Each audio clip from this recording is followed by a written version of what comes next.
नमस्कार दोस्तों, मैं हूं बेनाम और आप सुन रहे हैं हॉरर कहानी, वो भी मेरी जुबानी। दोस्तों, आज की हमारी कहानी गुजरात के जामनगर के रहने वाले एक लड़के की है जिसका नाम साहिल है। तो चलिए अब ये कहानी साहिल के पॉइंट ऑफ व्यू से सुनते हैं। लेकिन कहानी को शुरू करने से पहले, जैसा कि मैं आप लोगों से हमेशा कहता हूं कि वैसे तो आप लोगों ने बहुत सी हॉरर कहानियां सुनी होंगी, लेकिन मुझे पूरी उम्मीद है कि आज की हमारी ये कहानी सुनकर आपको सच में डर का एहसास होने वाला है। बस मेरी आपसे इतनी गुजारिश है कि आप अगर इस कहानी को पूरा सुनेंगे तो आपको सच में बहुत ज्यादा मजा आने वाला है। साथ ही अगर आप पहली बार हमारे इस चैनल पर आए हैं तो चैनल को अभी सब्सक्राइब कर लीजिए। ऐसा करने से हमारी और आपकी नजदीकियां बढ़ जाएगी और आगे आने वाली वीडियो आप तक आसानी से पहुंच जाएगी। तो ज्यादा समय ना लेते हुए जल्दी से अपनी कहानी को शुरू करते हैं। दोस्तों, मेरा नाम साहिल है और मैं गुजरात के जामनगर का रहने वाला हूं। बचपन से लेकर आज तक मेरे जीवन में किसी भी चीज की कोई कमी नहीं रही है, क्योंकि मैं पैदा ही एक अमीर परिवार में हुआ था। मेरे पापा की एक सीमेंट फैक्ट्री है और वो अच्छा खासा पैसा कमाते हैं और इसी वजह से शुरू से ही मेरे पास पैसों की कोई कमी नहीं रही है। जब भी मुझे किसी चीज की जरूरत होती थी तो उस चीज के बारे में पापा से कहते ही वो चीज मेरे पास हाजिर हो जाती थी। पापा मेरे जीवन में होने वाली किसी भी कमी को तुरंत पूरा कर देते थे और अगर मेरे जीवन में कभी कोई प्रॉब्लम आती थी तो पापा उसे 2 मिनट में ही सोल्व कर देते थे। लेकिन कभी कभार हमारे जीवन में कुछ ऐसा होता है कि उस चीज में ना ही तो कोई पापा मदद कर पाते हैं और ना ही कोई और। वो चीज अगर हमारे साथ होनी तय होती है तो फिर वो होकर ही रहती है। और इस चीज का एहसास मुझे तब हुआ जब मेरे जीवन में एक बार मेरे साथ एक बहुत ही भयंकर और डरावनी घटना हुई। और उस घटना के होने के बाद मुझे एक चीज तो अच्छे से समझ में आ गई है कि आपके जीवन में चाहे कितना ही पैसा और रुतबा क्यों ना हो, लेकिन उन चीजों के सामने ना ही तो कोई पैसा काम आता है और ना ही कोई रुतबा। आपका रुतबा सिर्फ इंसानी दुनिया में ही चल सकता है। उन चीजों की दुनिया में ना ही तो आप पैसों की रिश्वत देकर उनसे अपना पीछा छुड़ा सकते हैं और ना ही अपने रुतबे का रोब झाड़कर उनके ऊपर काबू पा सकते हैं, क्योंकि वो चीज होती ही इतनी ज्यादा खतरनाक है कि उनको ना ही तो पैसों से फर्क पड़ता है और ना ही इस चीज से कोई फर्क पड़ता है कि आप किसी बड़े अमीर खानदान से हैं या फिर किसी गरीब घर से हैं। उनको तो बस इस चीज से मतलब रहता है कि अगर एक बार उन्होंने आपको अपना शिकार चुन लिया तो फिर उनसे शायद ही आपको कोई बचा पाए, क्योंकि ऐसी घटनाएं होती ही इतनी ज्यादा डरावनी है कि उस चीज के कुछ करने से पहले ही आप उसके उस भयानक रूप को देखकर ही डर के मारे मर जाओगे। अब आप लोग ये सोच रहे होंगे कि ये सब बातें मुझे कैसे पता हैं, तो मैं आप लोगों को बता देना चाहता हूं कि इन बातों का अनुभव मुझे मेरे जीवन में हुई उस एक डरावनी घटना से हुआ है। और वह घटना इतनी ज्यादा भयंकर और डरावनी थी कि उस घटना के होने के बाद मेरा हर चीज से लगाव हट गया है, चाहे वो पैसा हो या फिर कितने ही महंगी कोई चीज हो। उस घटना के होने के बाद मैं महंगी महंगी चीजों को खरीदने के बजाय अच्छे कर्म करने में विश्वास रखता हूं और मैं ये पूरी कोशिश करता हूं कि मेरे से जितना ज्यादा हो सके मैं उतने ज्यादा लोगों की मदद करने की कोशिश करूं और मेरे जीवन में अच्छे कर्मों का संग्रहण करूं। दरअसल आज जिस घटना के बारे में मैं आप लोगों को बताने जा रहा हूं वो आज से कुछ साल पहले की ही है। शुरू में बचपन में तो मैं खिलौने वाली कारों से खेला करता था, लेकिन जैसे जैसे मैं बड़ा हुआ और मेरी उम्र हुई तो मेरे पापा ने मुझे असली वाली कार लाकर दे दी और उस कार को लेने के बाद मैं कहीं भी बाहर जाता था तो उसको अपने साथ लेकर ही जाता था और लगभग हर महीने में 1-2 बार तो कहीं बाहर घूमने जाया ही करता था। काफी लोग ऐसे होते हैं जो यदि कहीं बाहर घूमने के लिए जाते हैं तो अपने साथ अपने दोस्तों या घर वालों को लेकर जाते हैं, लेकिन मेरा स्वभाव शुरू से ही थोड़ा अलग रहा है। मुझे अकेला रहना ही पसंद है और अगर मैं कहीं बाहर घूमने के लिए भी जाता हूं तो मुझे अकेले जाना ही पसंद है।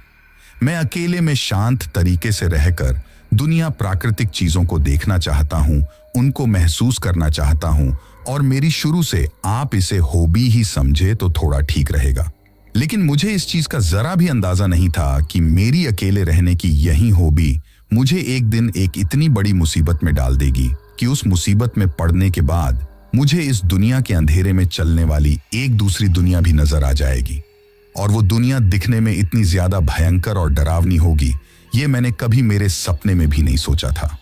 दरअसल आज से कुछ साल पहले मैं उत्तराखंड घूमने जाने का प्लान बनाता हूँ और मेरे घर वालों से मैंने लगभग 1 महीने पहले ही कह दिया था कि मैं अगले महीने में उत्तराखंड घूमने के लिए जाऊंगा। तभी मेरे पापा मुझसे कहते हैं कि ठीक है, मैं तुम्हारी प्लेन की टिकट करवा देता हूँ। पापा के ऐसा कहने पर मैं उन्हें मना कर देता हूँ और उनसे कहता हूँ कि मैं अपनी कार से ही उत्तराखंड घूम कर आऊंगा। तो पापा मुझे कहते हैं कि कार से उत्तराखंड का सफर काफी ज्यादा लंबा पड़ेगा और इतनी दूर तुम अकेले गाड़ी कैसे चला पाओगे।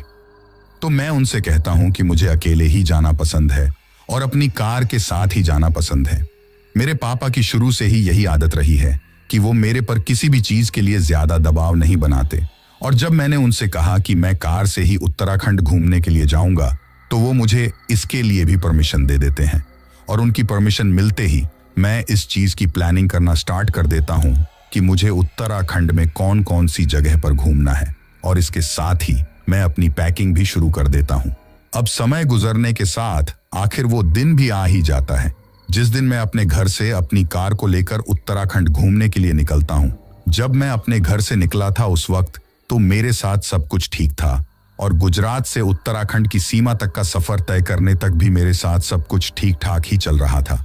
अब जिस दिन मैं उत्तराखंड पहुंचता हूं तो उस दिन मैं काफी ज्यादा थका हुआ था और मैं सोचता हूं कि आज के दिन किसी होटल में कमरा लेकर आराम करूंगा और फिर कल से घूमने के लिए निकलूंगा। अब यही सोचकर मैं उस सड़क पर एक होटल की तलाश में अपनी कार को लेकर धीमी रफ्तार में दोनों तरफ देखते हुए चल रहा था। अब मुझे तलाश थी तो सिर्फ एक होटल की जहां पर रुककर मैं थोड़ा आराम कर सकूं। अभी मैं उस सड़क पर अपनी कार को लेकर चल ही रहा था कि तभी अचानक से ही बारिश होने लगती है, और बारिश होने की वजह से मैं अपनी कार को अब और भी ज्यादा धीरे धीरे चला रहा था। वो एक पहाड़ी रास्ता था जो कि दिखने में बहुत ही ज्यादा खूबसूरत और घुमावदार था। अभी मैं उस रास्ते पर अपनी कार में मनमोहक गाने सुनते हुए आगे की तरफ चल ही रहा था कि तभी मुझे उस बारिश में छाता लिए हुए सड़क के बगल में कोई चलता हुआ दिखाई देता है, और जब मैं उसके पास जाकर देखता हूं तो वो एक लड़की थी। उसको देखकर मैं मेरे मन में सोचता हूं कि इस पहाड़ी और सुनसान रास्ते पर इस बारिश के मौसम में ये लड़की अकेली यहाँ पर क्या कर रही है। तभी मैं सोचता हूं कि शायद ये यहीं आसपास की ही रहने वाली होगी और ये मुझे बता सकती है कि यहाँ पर कोई होटल है या नहीं है, और अगर हैं भी तो वो यहाँ से कितनी दूर और किस तरफ हैं। अब यही सोचकर मैं अपनी गाड़ी को उसके पास ले जाकर रोकता हूँ। मेरी गाड़ी को अपने पास रुकता हुआ देखकर वो लड़की भी वहीं पर रुक जाती है, और गाड़ी को उसके पास रोकने के बाद मैं अपनी गाड़ी का शीशा डाउन करके उससे पूछता हूँ कि यहाँ पर कोई आसपास में होटल है क्या। लेकिन मेरे द्वारा ऐसा पूछने पर भी वो लड़की मुझे कोई जवाब नहीं देती है। उस वक्त बारिश काफी तेज हो रही थी, इसी वजह से मैं सोचता हूं कि शायद बारिश की गिरती हुई बूंदों की आवाज के कारण इसको मेरी बात ठीक तरीके से सुनाई नहीं दी है। इसके बाद मैं अपनी आवाज को थोड़ा तेज करके फिर से उसे यही बात पूछता हूं, और इस बार वो लड़की मुझे कुछ जवाब देती है। वो मुझसे कहती हैं कि आगे की तरफ एक होटल है और मैं भी उस होटल पर ही जा रही हूं। बारिश काफी तेज हो रही है, अगर आप मुझे अपनी कार में लिफ्ट दे देंगे तो मेरे लिए थोड़ा ठीक रहेगा। मैं सोचता हूं कि इसने मेरी इतनी मदद की है तो मुझको भी इसकी थोड़ी बहुत मदद करनी चाहिए, और मैं भी तो उसी होटल में जा रहा हूं जिस होटल में ये जा रही हैं, तो इसको अपने साथ कार में बिठा ही लेना चाहिए। यही सोचकर मैं उस लड़की से कहता हूं कि ठीक है, आप आ जाइए, गाड़ी में बैठिए। मेरे इतना कहने के बाद वो लड़की मेरे बगल में ही मेरी गाड़ी की आगे वाली सीट पर आकर बैठ जाती है। जब वो गाड़ी के अंदर आकर बैठती हैं तो मैं उसकी तरफ देखता हूं। उसको और उसके कपड़ों को देखकर ऐसा लग रहा था कि शायद ये किसी ऑफिस में काम करती हैं। थोड़ी ही देर बाद आगे चलने के बाद में उससे ये बात पूछ ही लेता हूं कि आप किसी ऑफिस में काम करती हैं क्या? आपके कपड़ों को देखकर ऐसा लग रहा है कि शायद आप कहीं पर काम करती हैं। मेरे ऐसा पूछने पर वो मुझसे कहती हैं कि मैं जिस होटल में जा रही हूं मैं वहीं पर रिसेप्शनिस्ट का काम करती हूं। उसके मुंह से यह बात सुनकर तो मैं काफी ज्यादा खुश हो जाता हूं और उससे कहता हूं कि अरे ये तो बहुत अच्छी बात है। मेरे मुंह से ये बात सुनकर वो लड़की भी थोड़ी सी मुस्कुरा देती है और उसके बाद मैं उसके साथ आगे की तरफ चला जाता हूँ। लेकिन मैं रास्ते में एक चीज नोटिस करता हूँ कि जब मैं उसके साथ गाड़ी चलाते हुए जा रहा था तो वो बैठी बैठी अपने मन में पता नहीं क्या सोच रही थी, क्योंकि उसके चेहरे को देखकर ऐसा लग रहा था कि जैसे उसके मन में कुछ चल रहा हो, और इसके साथ साथ ही उसके होठों पर एक अजीब तरह की मुस्कान थी। तभी मैंने सोचा कि शायद चुपचाप बैठे रहना थोड़ा ठीक नहीं रहेगा, और इसके बाद मैं उससे पूछता हूं कि आप इस सुनसान रास्ते पर अकेली पैदल चलकर क्यों जा रही थीं? आपको कोई गाड़ी या ऑटो वगैरह नहीं मिला क्या? अभी मैंने उसे सिर्फ इतना ही पूछा था, और इतने में ही वो लड़की मेरी तरफ अजीब तरीके से देखकर मुझे एक गुस्से वाली आवाज में कहती हैं कि वो तो अभी थोड़ी ही देर में तुम्हें अपने आप ही पता चल जाएगा। उसको मुझसे इस तरह से बात करता हुआ देखकर मुझे काफी ज्यादा अजीब लगता है, और मैं उससे कहता हूं कि आपके कहने का क्या मतलब है? मेरे इतना कहते ही वो एक अजीब सी मुस्कान के साथ मुझसे कहती हैं कि अरे वो होटल चलने के बाद हम दोनों एक जगह पर बैठकर चाय कॉफी पिएंगे, तो उस वक्त मैं आपको सारी बातें आराम से बता दूंगी।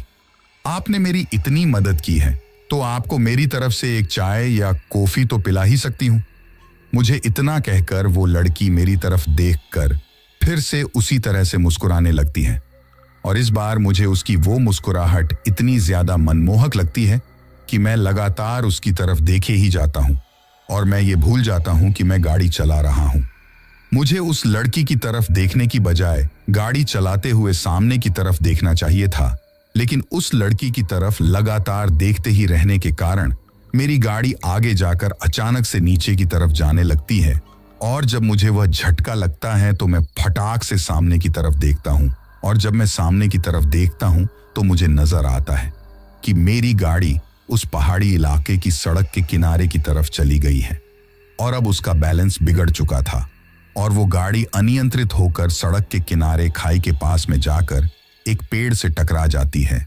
और पेड़ से टकराने के बाद वो गाड़ी इस तरीके की जगह पर आकर रुकी थी कि मेरी तरफ तो उतरने के लिए जगह थी, लेकिन जिस तरफ वो लड़की बैठी थी उस तरफ सिर्फ खाई थी, और उस लड़की की तरफ के गाड़ी के दोनों पहिए हवा में ही झूल रहे थे। गाड़ी के ठुकते ही मैं अपना फाटक खोलकर गाड़ी से नीचे उतरने की कोशिश करता हूं, लेकिन जैसे ही मैं गाड़ी से नीचे उतरने की कोशिश करता हूं तो वह गाड़ी दूसरी तरफ गिरने लगती है। यानी कि जिस तरफ खाई थी और जिस तरफ गाड़ी में वो लड़की बैठी हुई थी, मेरे उतरते ही वह गाड़ी उस खाई की तरफ जाने लगती है, और जैसे ही वो गाड़ी खाई की तरफ झुकने लगती है तो उसको देखकर मैं समझ जाता हूं कि ये गाड़ी अभी सिर्फ मेरे वजन की वजह से ही यहाँ पर रुकी हुई है, और अगर मैं इस गाड़ी से नीचे उतरा तो उस तरफ जो लड़की बैठी हुई है उसके वजन से ये कार सीधे खाई में ही चली जाएगी। और इस तरह से कार को खाई में जाता हुआ देखकर मैं फटाक से फिर से उस कार में बैठ जाता हूँ। कार में बैठने के बाद में उस लड़की की तरफ देखता हूँ तो उस लड़की का सिर गाड़ी के डैशबोर्ड में लगा हुआ था। शायद गाड़ी ठुकने की वजह से उसका सिर गाड़ी के डैशबोर्ड में लग गया था, और अब शायद वो बेहोश थी। लेकिन जब मैं उसको उठाने की सोचता हूँ और अपने एक हाथ को उसकी तरफ बढ़ाता हूँ तो मेरा हाथ उसको छूते ही वो लड़की अचानक से झट से ही उठ जाती है। अब उसके सिर के जो बाल थे वो उसके पूरे चेहरे पर बिखरे हुए थे, और उठते ही अचानक से वो मुझे एक अजीब सी आवाज में कहने लगती है कि आज तो तुम मुझे मार ही डालते, गाड़ी ठीक तरीके से देखकर नहीं चला सकते क्या? और मुझसे इतना कहते ही वो लड़की अपने एक हाथ को अपने सिर पर लगाती है, और फिर जब मैं भी उसके हाथ की तरफ देखता हूं तो उस पर खून लगा हुआ था, यानी कि उसके सिर से खून निकल रहा था। और अपने हाथ को सिर पर लगाकर उस पर खून लगा हुआ देखकर वो लड़की मुझसे कहने लगती है कि तुमने आज मुझे इतनी चोट पहुंचाकर ठीक नहीं किया, अब तुम्हें इसका अंजाम भुगतना ही होगा। उस लड़की के मुंह से ये बात सुनकर मैं काफी ज्यादा चौंक जाता हूं। मैं सोचता हूं कि एक तो मेरी वजह से उस लड़की की जान बची हुई है, और ऊपर से ये मुझे ही ये सब कह रही हैं। अगर मैं कार से नीचे उतर जाता तो मेरे नीचे उतरते ही ये कार इस लड़की के साथ ही खाई में गिर जाती,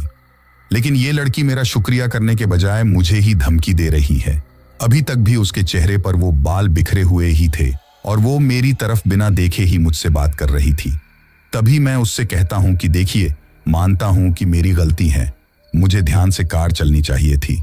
लेकिन अगर अब मैं कार से नीचे उतरा तो यह कार आपको लेकर सीधी खाई में गिर जाएगी। तो अब हमें किसी भी तरह से यहां से बचकर निकलने की सोचनी चाहिए।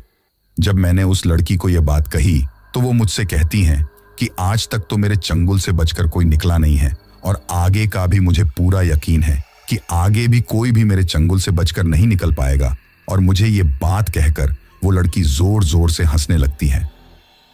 जब वो मुझे ये बात कहकर हंस रही थी तो मैं सोचता हूं कि कहीं ये लड़की दिमाग से थोड़ी पागल तो नहीं है। अभी मैं ये सोच ही रहा था कि तभी हंसते हंसते ही वो लड़की अचानक झटके से अपने चेहरे को मेरी तरफ घुमाती है। और जैसे ही वो झटके से अपने चेहरे को मेरी तरफ घुमाती है तो उसके चेहरे से वो बाल हटते हैं और मुझे उसका चेहरा नजर आता है। और उसके चेहरे को देखते ही मेरी तो सिट्टी पिट्टी गुल हो जाती है। मेरी आंखें फटी की फटी ही रह जाती हैं। और इतनी तेज बारिश के मौसम में भी मुझे अचानक से पसीना आने लगता है और मेरा गला तुरंत ही पूरी तरीके से सूख जाता है। अब मैं अपनी आंखों को फाड़ फाड़ कर उसकी तरफ देख रहा था और अपने ही गले में अपना ही थूक निगल रहा था। जब मैं उसके चेहरे को देखता हूं तो उसके चेहरे को देखकर मैं काफी ज्यादा डर जाता हूं, क्योंकि अब मैं देख पा रहा था कि उसका चेहरा पूरी तरीके से बदल चुका था। अब उसका चेहरा दिखने में किसी चुड़ैल या डायन की तरह दिख रहा था, जो कि पूरी तरीके से जला हुआ था। और उसके होंठ बिल्कुल बुरी तरीके से फटे हुए थे, जैसे किसी इंसान की एड़ियां फटी हुई होती है। बिल्कुल उसी तरीके से उसके होंठ फटे हुए थे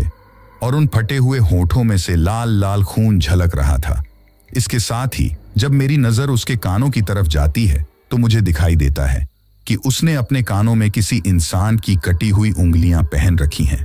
और वो उंगलियां दिखने में बहुत ज्यादा छोटी थीं। उन उंगलियों को देखकर ऐसा लग रहा था कि वो किसी छोटे बच्चे की कटी हुई उंगलियां हैं। अब उसका वह रूप देखकर मैं तो बहुत ही ज्यादा डर जाता हूं। मुझे समझ आ चुका था कि आज मैंने मेरी कार में कितनी बड़ी मुसीबत को बिठा लिया है। अब उसका वह रूप देखते ही मैं वहां से भागना चाहता था। मैं फटाक से गाड़ी के फाटक को खोलकर नीचे उतरकर वहां से दूर भाग जाना चाहता था, लेकिन अब मैं इतना ज्यादा डर चुका था कि उस डर के कारण मेरे शरीर ने भी काम करना बंद कर दिया था। मैं अपने हाथ को उठाकर गाड़ी के फाटक को खोलना चाहता था, लेकिन चाहते हुए भी मेरा हाथ उठ ही नहीं रहा था। उस वक्त मुझे ऐसा लग रहा था कि जैसे मेरे पूरे के पूरे शरीर को ही लकवा मार गया हो। जब मैंने यह चीज महसूस की कि मेरा शरीर काम नहीं कर रहा है, तो फिर मैंने अपने बचने की उम्मीद को भी छोड़ दिया था। मैंने पूरी तरीके से यह मान लिया था कि आज यही मेरे जीवन का अंतिम पल है और अब मैं बैठा बैठा अपनी आंखों के सामने अपनी मौत को देख रहा था। तभी वह चुड़ैल की तरह दिखने वाली लड़की अपने एक हाथ को मेरी तरफ बढ़ाती है और अपने हाथ में मेरे एक हाथ को पड़ती है और मेरे उस एक हाथ को अपने मुंह की तरफ लेकर जाती है और मेरे हाथ की उंगलियों को अपने मुंह में लेकर चाटने लगती हैं। हाथ की उंगलियों को चाटकर वो मुझसे कहती हैं कि तेरा टेस्ट तो काफी ज्यादा अच्छा है। अगर हाथ की उंगलियों में ही इतना ज्यादा टेस्ट है तो तेरी कलेजी में कितना ज्यादा स्वाद होगा। और मुझसे ये कहकर वह चुड़ैल की तरह दिख रही लड़की फिर से जोर जोर से हंसने लगती है। तभी मैं अपने शरीर की पूरी ऊर्जा लगाकर अपने दूसरे हाथ को हिलाने की कोशिश करता हूं और जब वह चुड़ैल मेरे दूसरे हाथ की उंगलियों को चाट रही थी तो मैं उसकी नजरों से बचते हुए अपने दूसरे हाथ को उठाता हूं और गाड़ी के फाटक को खोलने की कोशिश करता हूं। लेकिन जैसे ही मैं गाड़ी के फाटक को खोलता हूं तो मुझे नजर आता है कि गाड़ी के चारों फाटक पूरी तरीके से लॉक हो चुके हैं और अब मैं चाहकर भी इस गाड़ी से बाहर नहीं जा सकता। मेरे एक हाथ से बार बार कोशिश करने के बावजूद भी वह गाड़ी का फाटक नहीं खुल रहा था। इसके बाद मेरे एक हाथ की उंगलियां चाटते हुए वह चुड़ैल की तरह दिख रही लड़की मुझसे कहती हैं कि तुझे पता है, मैं भी एक दिन इसी तरह मरी थी और इसी सड़क पर मैं अपने आप को बचाने के लिए काफी ज्यादा तड़पी थी, पर उस दिन मुझे बचाने के लिए यहां पर कोई भी नहीं आया। उस दिन मेरे बगल से कुछ 2-4 गाड़ियां भी गुजरी थीं, लेकिन उन गाड़ियों वाले लोगों ने भी मेरी मदद नहीं की और अब मैं उन लोगों को ढूंढ ढूंढ कर यहाँ पर लाती हूँ और यहाँ लाने के बाद उन लोगों का ठीक उसी तरीके से एक्सीडेंट करवा देती हूँ जिस तरीके से मैं एक्सीडेंट में मरी थी और तुम भी उन्हीं लोगों में से एक हो। आज से कुछ साल पहले जब तुम उत्तराखंड घूमने के लिए आए थे तो तुम भी उस वक्त इसी रास्ते से गुजरे थे और उस वक्त इसी जगह पर मेरी गाड़ी में आग लगी हुई थी और उस वक्त तक मैं लगभग आधी से ज्यादा जल चुकी थी। मैंने तुम्हें अपने आप को बचाने के लिए कई बार आवाज भी लगाई थी, लेकिन तुम उस वक्त शराब और गानों के नशे में इतनी ज्यादा डूबे हुए थे कि तुम्हें उस वक्त कुछ भी सुनाई नहीं दिया था और ना ही तुमने मेरी तरफ देखा था। अगर तुम उस दिन मुझे बचा लेते तो आज तुम्हें इस तरह से अपने आप को इस हालत में नहीं देखना पड़ता। उसके मुंह से यह बात सुनकर मैं उसको कुछ कहना तो चाहता था, लेकिन मेरे हलक से आवाज भी नहीं निकल रही थी। अभी वो मुझे इतना सब कुछ कह ही रही थी कि तभी उसने अचानक कहते कहते ही मेरी उंगलियों को चाटते हुए अपने नुकीले दांतों से उन उंगलियों को काटना भी शुरू कर दिया था। और उसने जैसे ही मेरी उंगलियों पर अपने दांत चुभाए तो मुझे काफी तेज दर्द हुआ और मैं बहुत ज्यादा तड़पने लगा और अपनी पूरी कोशिश करके उसके मुंह से अपनी उंगलियों को छुड़ाने लगा। अपने आप को इतनी पीड़ा में देखकर मन ही मन अपने मम्मी पापा को याद करने लगता हूं और मैं सोचता हूं कि आज अगर मेरे पापा यहां पर होते तो वो अपनी जान पर खेलकर मुझे इस चुड़ैल के चंगुल से बचा लेते। अब तो सिर्फ भगवान ही मुझे इस चुड़ैल के चंगुल से बचा सकते हैं और मैं मन ही मन भगवान से कहता हूं कि हे भगवान, मुझे किसी भी तरीके से बचा लो। उस चुड़ैल ने मेरी उंगलियों में अपने दांतों को इतना ज्यादा चुभा दिया था कि अब तो मेरी उंगलियों से खून भी निकलने लगा था और मेरी उंगलियों से निकल रहे उस खून को वह चाटने लगती है। तभी उससे अपने आप को छुड़ाने की कोशिश के दौरान मेरा एक हाथ मेरी गाड़ी के म्यूजिक सिस्टम के ऊपर लग जाता है और उस चुड़ैल से अपने आप को छुड़ाने की कोशिश की झड़प में ही उस म्यूजिक सिस्टम का एक बटन दब जाता है और उस बटन के दबते ही गाड़ी में तेज तेज हनुमान चालीसा चलने लगती है। यह वही हनुमान चालीसा थी जिसको मैं रात के वक्त गाड़ी चलाते हुए सुनसान रास्तों पर सुना करता था और इस रास्ते पर आने से पहले भी मैं उस हनुमान चालीसा को ही सुन रहा था और वह हनुमान चालीसा बीच में ही मेरी बंद की हुई थी। लेकिन जैसे ही मेरा हाथ उस बटन के ऊपर लगता है तो वह हनुमान चालीसा फिर से शुरू हो जाती है और हनुमान चालीसा के शुरू होते ही वह चुड़ैल अपने आप ही मेरे हाथ को छोड़ देती है और अपने दोनों हाथों से जोर जोर से अपने दोनों कानों को दबाने लगती है और उस हनुमान चालीसा की आवाज को सुनकर थोड़ी ही देर में उस चुड़ैल के कानों से खून के जैसा कुछ निकलने लगता है। जब मैं उसको देखता हूं तो वह खून नहीं था, बल्कि वो तो कोई हरा हरा तरल पदार्थ था। लेकिन उस वक्त मुझे अपने हाथ पर इतनी ज्यादा पीड़ा हो रही थी कि वो मुझसे बर्दाश्त नहीं हो रही थी और जब मैंने अपने हाथ की उंगलियों की तरफ देखा तो उस चुड़ैल ने मेरे हाथ की उंगलियों को काफी बुरी तरीके से काट लिया था। जब वह हनुमान चालीसा चली तभी गाड़ी में एक आवाज आती है और वह आवाज गाड़ी के फाटक के अनलॉक होने की थी। आप में से जिन भी लोगों के पास गाड़ी है वो लोग ये चीज अच्छी तरीके से जानते हैं कि जब हम गाड़ी के फाटक को लॉक और अनलॉक करते हैं तो एक आवाज आती है और वही आवाज उस वक्त मुझे सुनाई दी थी। उस आवाज को सुनते ही मैं समझ जाता हूं कि गाड़ी के फाटक अपने आप ही खुल चुके हैं। जैसे ही मुझे ये चीज पता चलती है मैं तुरंत गाड़ी के फाटक को खोलता हूं और जैसे ही वह फाटक खुलता है तो मैं तुरंत गाड़ी से नीचे उतर जाता हूं और बदहवास होकर वहां से भागने लगता हूं। अब जैसे ही मैं उस गाड़ी से 10-15 कदम दूर भागा था तो वो गाड़ी उस खाई में गिर जाती है और उस खाई में गिरने के बाद उसकी बहुत तेज आवाज आती है और उस आवाज के साथ ही एक जोर का धमाका होता है और एक आग का गोला ऊपर की तरफ उठता हुआ दिखाई देता है। उसको देखकर मैं समझ गया था कि शायद गाड़ी के डीजल का टैंक फट गया होगा और गाड़ी ब्लास्ट हो गई है। इसके बाद मैं वहां से भागता हुआ उस रास्ते पर आगे की तरफ गया जहां पर मुझे वन विभाग का एक ऑफिस दिखाई देता है और जब मैं उस ऑफिस के अंदर जाता हूं तो वन विभाग के लोगों ने मेरी वह हालत देखी और मेरी वह हालत देखकर वो लोग भी काफी ज्यादा चौंक गए। इसके बाद उन्होंने मेरी उंगलियों पर पट्टी बांधी और जब मैंने उन्हें अपने साथ हुई सारी घटना के बारे में बताया तो वो लोग भी काफी ज्यादा चौंक गए और उसके बाद मैं उन्हें अपने बारे में भी बताता हूं कि मैं गुजरात के एक बिजनेसमैन का बेटा हूं। इसके बाद उन लोगों ने मेरे पापा के पास फोन किया और मुझे अपने घर तक पहुंचाने में मेरी काफी ज्यादा मदद की और उस दिन तो गाड़ी में हनुमान चालीसा चलने की वजह से मेरी जान बच गई। उस हादसे के होने के बाद मैं अब रोजाना सुबह शाम मेरे घर में हनुमान चालीसा का पाठ करता हूं।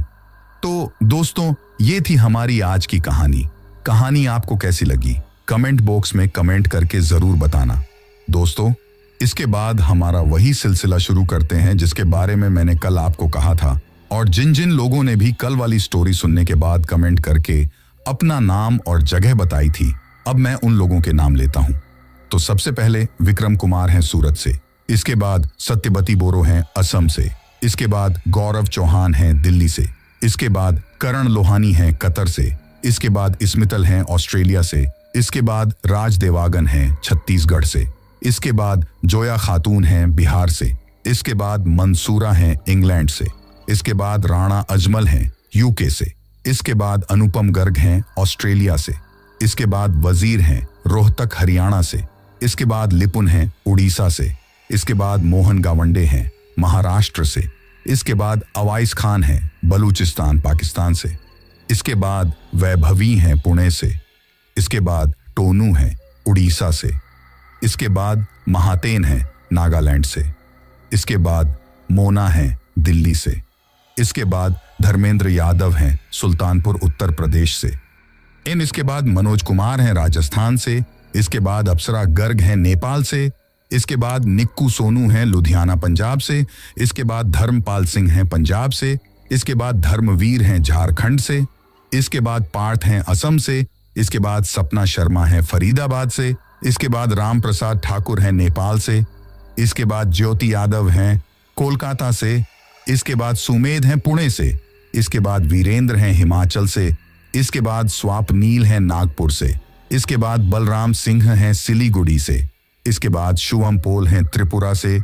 इसके बाद गणेश राजपूत हैं सूरत से, इसके बाद संजू है नेपाल से, इसके बाद अमन जोशी है असम से, इसके बाद पूजा थापा है देहरादून से, इसके बाद सचिन पांडे है पंजाब से, इसके बाद रामेश्वर पाटीदार है मध्य प्रदेश से, इसके बाद लाल बाबू है कोलकाता से, इसके बाद टुम्पा शाह है कोलकाता से, इसके बाद हिमांशु है असम से, इसके बाद भोपी है लखनऊ से, इसके बाद इरफान है पाकिस्तान से, इसके बाद निरोज थापा है दुबई से, इसके बाद प्रकाश चंद है राजस्थान से, इसके बाद पदम सिंह है नेपाल से, इसके बाद उदय यादव है जौनपुर से, इसके बाद भरत कांटे हैं पुणे से, इसके बाद युग राघव हैं गाजियाबाद से, इसके बाद आकाश है झारखंड से, इसके बाद मिथुन है उड़ीसा से, इसके बाद शिवम सिंह है उत्तर प्रदेश चंदौली से, इसके बाद महेश गढ़कल है अहमदनगर से, इसके बाद पप्पू कुमार है लेह लद्दाख से, इसके बाद सुरेंद्र कुमार है विजयनगर राजस्थान से, इसके बाद विजेंद्र कुमार है राजस्थान बीकानेर से, इसके बाद अलादीन है कोलकाता से, इसके बाद इमरान खान है सिक्किम से, इसके बाद निशु राठौर है गाजियाबाद से, इसके बाद निधवी पटेल है राजकोट गुजरात से, इसके बाद शीतल शुक्ल है गुजरात से, इसके बाद रंजीत राजा है तमिल से, इसके बाद प्रीति पटेल हैं नागपुर महाराष्ट्र से, और सबसे लास्ट में ज्योति खाकर है सूरत से। तो दोस्तों, ये थे उन लोगों के नाम जिन्होंने कल वाली वीडियो पर कमेंट करके हमें बताया था कि वो कहां से कहानी सुनते हैं। इसके साथ ही अगर किसी का नाम छूट गया हो तो वो कमेंट करके बताना, कल वाली वीडियो में उनका नाम ले लिया जाएगा। मैंने पूरी कोशिश की है कि किसी का भी नाम ना छूटे। इसके साथ ही मैं आप लोगों से कुछ कहना चाहता हूं कि बहुत से लोग ये कमेंट करते रहते हैं कि हमारा नाम नहीं लिया, तो उन लोगों को मैं बता देना चाहता हूं कि मैं सुबह के समय ही लोगों के कमेंट पढ़कर उनके नाम लिख लेता हूं। तो जो लोग पहले दिन रात को डाली हुई स्टोरी पर सुबह तक कमेंट कर देते हैं, उन लोगों के नाम तो मैं लिख लेता हूं, और सुबह के बाद जो लोग कमेंट करते हैं उनके नाम शायद छूट जाते हैं, क्योंकि मैं दिन के समय आप लोगों के लिए दूसरी स्टोरी लाने की तैयारी में लग जाता हूं। तो इस चीज के लिए तो मैं आपसे माफी चाहता हूं। इसके साथ ही अगर अभी तक भी आप लोगों ने चैनल को सब्सक्राइब नहीं किया है तो जल्दी से चैनल को सब्सक्राइब कर लो, क्योंकि आपका यह छोटा सा सहयोग मेरे लिए बहुत ज्यादा मायने रखता है।